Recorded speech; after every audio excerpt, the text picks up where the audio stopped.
মাননীয় স্পিকার, আপনাকে অসংখ্য ধন্যবাদ।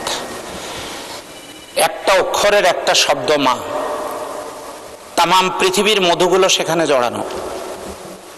এই সংসদে এমন অনেকেই আছেন যাদের মা নেই, আমারও মা নেই। মাননীয় স্পিকার, সংসদে আসার সময় একজন শিক্ষক আমাকে ফোন দিয়েছিলেন, তিনি তার মায়ের চিকিৎসা করতে পারছেন না।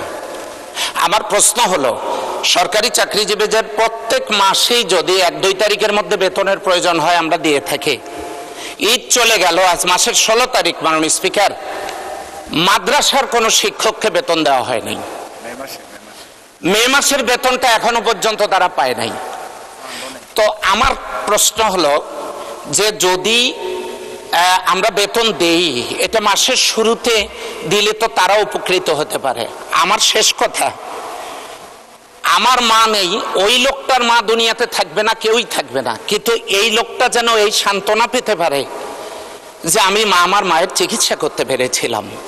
আমি এই ব্যাপারে সংশ্লিষ্ট মন্ত্রণালয়ে আপনার যথাযথ হস্তক্ষেপ কামনা করছি এবং মাদ্রাসার অবহেলিত শিক্ষকদের এই বেতন ছাড় করার জন্য অনুরোধ করছি, সেই সাথে ইবতেদায়ী মাদ্রাসা সরকারিকরণের জন্য বিনীত অনুরোধ করছি। আসসালামু আলাইকুম মাননীয় স্পিকার। মাননীয় সদস্য, জাতীয় সংসদ চলে রুলস অফ প্রসিডিওর, সংবিধান ইত্যাদির উপর বেস করে। এখানে যত সদস্য আছে 350 জন, সবাই দাঁড়িয়ে বক্তব্য দিতে পারবেন। এরা সবাই নির্বাচন করে আসছে, কেউ সরাসরি, কেউ পরোক্ষভাবে নির্বাচিত হয়ে আসছে। বক্তৃতাতে সবাই সমান পারদর্শী। আর সমস্যা তো অন্তহীন বাংলাদেশের। তার মধ্যেই যেহেতু একটা আইন কানুনের মধ্যে সংসদ চলে, সেই জন্য রুলস অফ প্রসিডিওর অনুসারে নির্ধারিত করা আছে। মাননীয় সদস্যগণ দাঁড়াতে পারেন পয়েন্ট অফ অর্ডারে। পয়েন্ট অফ অর্ডার কোন ইস্যুতে করা যাবে চলমান বিষয়ের উপরে। মুজিবুর রহমান সাহেব যেটা বলেছেন সেটা ভ্যালিড। তিনি দেখেছেন যে আমি মাথা ঝুঁকিয়ে সম্মান প্রদর্শন করেছি, এটা ওনার পছন্দ হয় না, এই সংসদের রীতির খেলাপ বলে তিনি মনে করেছেন, সেজন্য তিনি রেইজ করেছেন, ভ্যালিড পয়েন্ট অফ অর্ডার।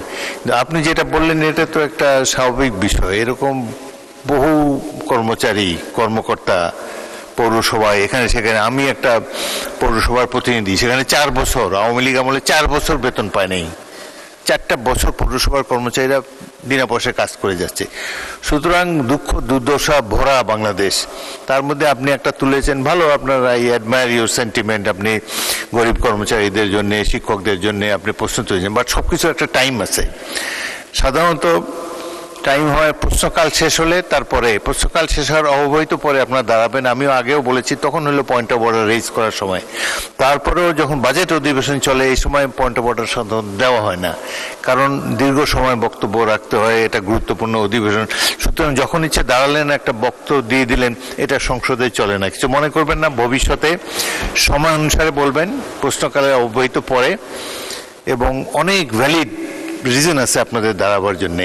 কিন্তু আর তারপরেও যদি মনে করেন যে প্রধানত সংসদ হলো যে মুখে মুখে চালানো যায় না কোনো কিছু, আপনাকে নোটিশ দিতে হবে। এই কথাটাই আপনি যদি নোটিশ দিতেন, আমি শিক্ষামন্ত্রীর, আমরা হয়তো এটা 71 বিধিতে বা অন্যান্য আলোচনার ক্ষেত্রে নিতে পারতাম। সুতরাং ভবিষ্যতে আপনি সংসদের কার্যপ্রণালী বিধি অনুসরণ করে দাঁড়াবেন, এটাই আপনার কাছে সবিনয় নিবেদন।